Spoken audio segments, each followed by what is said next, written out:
service secret français. C'est ce que le tueur de Toulouse affirme dans une mystérieuse vidéo qu'il aurait réalisée juste avant l'assaut du raid, le 22 mars. Un enregistrement dont le journal algérien Echorouk aurait obtenu les retranscriptions en arabe.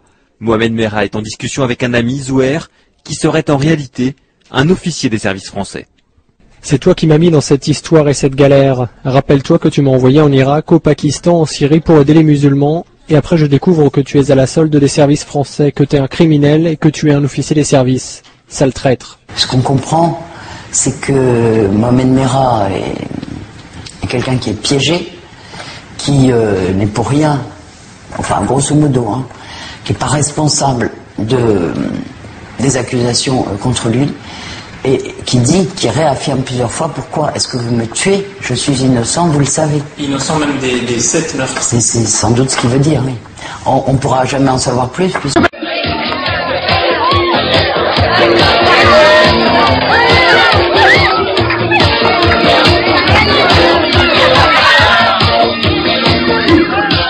Comment tu trouves ce type? Je trouve que c'est une merde bien pecno. Et ce gars, si tu l'as à tes côtés, il se fait crever la peau pour toi. Personne ne peut savoir ce qui s'est réellement passé, parce que ce qui est sûr, comme le dit très bien Choprade, c'est que tout djihadiste de banlieue est un type qui est dans les mains des services. Choprade l'a très bien dit. L'hypothèse, moi, que je défends depuis longtemps et qui est attestée par l'histoire dans de nombreux cas, c'est que le terrorisme, c'est d'abord un fait étatique. C'est d'abord le fait de services de renseignement. On infiltre les milieux radicaux, qu'ils soient d'extrême droite, d'extrême gauche, islamistes, tout ce que vous voulez, ultra-religieux. On les infiltre. On détecte par des méthodes qui sont parfaitement rodées psychologiquement les profils susceptibles d'aller jusqu'au bout de l'acte. On canalise l'énergie de ces gens-là, on les amène jusqu'à la réalisation des attentats en les orientant. Hein, que ce soit Al-Qaïda, etc. On sait que ce mec était dans les mains des services puisqu'il était lié à la DCRI. On sait qu'il a voyagé partout, ce qui n'est absolument pas cohérent avec un jeune voyou local. Il est allé en Afghanistan, au Pakistan, en Israël, ce qui est normalement impossible, même d'un point de vue des visas. Donc il avait 2 passeports. Donc c'était plus ou moins à l'insu de son plein gré, un agent. Fais gaffe, tu sais à qui tu parles, connard? Il y a longtemps que je t'ai prévenu, espèce de sale macaque, on ne m'encule pas. Hé, pardon, qu'est-ce que tu déconnes, hein? Des conneries que... Pourquoi tu mets plein, sale con? Tu suis pas ton lave-bain, merde? Jamais trouvé pour me prendre. Tu veux la guerre? C'était plein. Tu veux la guerre? On va te la faire, ok? Vraiment me faire chier! C'est ça. Ah, tu me fais chier, tu viens. Selon Amaury de Haute-Cloque, le patron du raid, il va monter à l'assaut de l'unité et tirer sur l'ensemble de mes personnels et remonter jusqu'à hauteur du balcon pour essayer d'abattre les personnels du raid qui étaient en protection de ceux qui étaient rentrés dans l'appartement.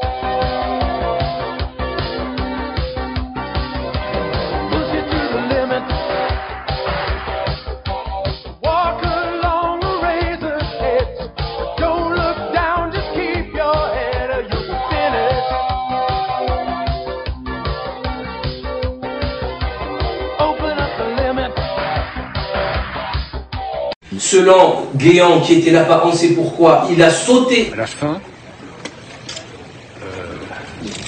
Mohamed Merah a sauté par la fenêtre avec une arme à la main en continuant à tirer. Il a été retrouvé mort.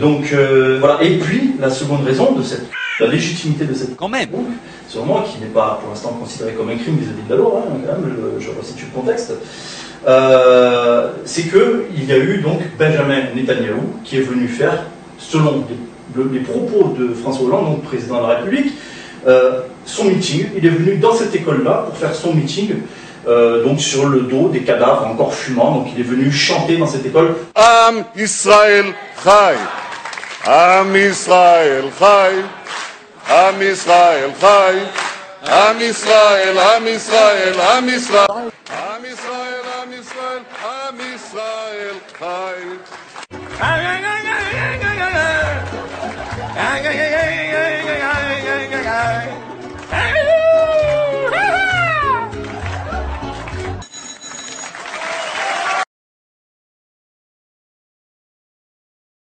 Mr. François Hollande, we're here on the 19th of March at the school Hazard Europa, and I would like to welcome you to the rostrum now.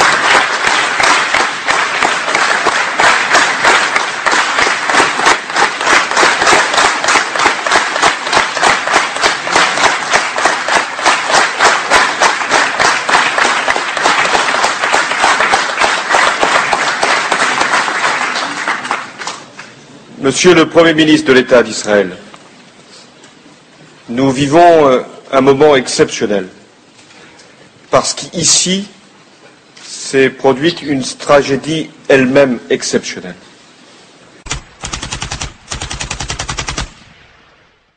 Et en ma qualité de Premier ministre d'Israël, je le dis toujours aux Juifs, où qu'ils soient, je leur dis, venez en Israël et faites d'Israël votre chez vous. Et je crois qu'il n'y a aucune contradiction entre l'un et l'autre. Benjamin Netanyahu dit bienvenue aux Juifs de France s'ils veulent s'installer en Israël. Je le comprends. Mais la place des Juifs de France, s'ils en décident, citoyens français, c'est d'être en France, de travailler en France, de vivre en France, à condition qu'ils le vivent pleinement et qu'ils soient pleinement en sécurité. Hein, voilà. Je dis à qui profite le crime et finalement, est-ce qu'on ne découvrira jamais peut-être quelque chose d'ignoble? C'est que des gens dans des stratégies de pouvoir pour finalement valider une ligne humainement indéfendable sont capables d'aller sacrifier, comme on sacrifie des pions dans un jeu d'échecs, 3 petits enfants innocents juifs. Ça serait la pire chose à découvrir, sans doute qu'on ne pourra jamais la découvrir. Mais ça, c'est ce que j'appelle le satanisme, vous voyez, quand on est capable de faire ça. Et c'est quand même, malheureusement, sur le plan de l'analyse objective, c'est un peu ça. Hein. Attends, quand tu entends... la nation israélienne, quand tu entends un Premier ministre israélien te dire « Attention, il faut que les Juifs de France fuient la France parce qu'elle est... » Mais c'est son boulot. Non, c'est pas son boulot. Et qu'une partie... Mais sinon, oui, tu as raison. Pas quand c'est repris par... Le sionisme, c'est ça. J'ai eu une idée formidable. Attirer des antisémites honnêtes et les inciter à détruire les propriétés juives.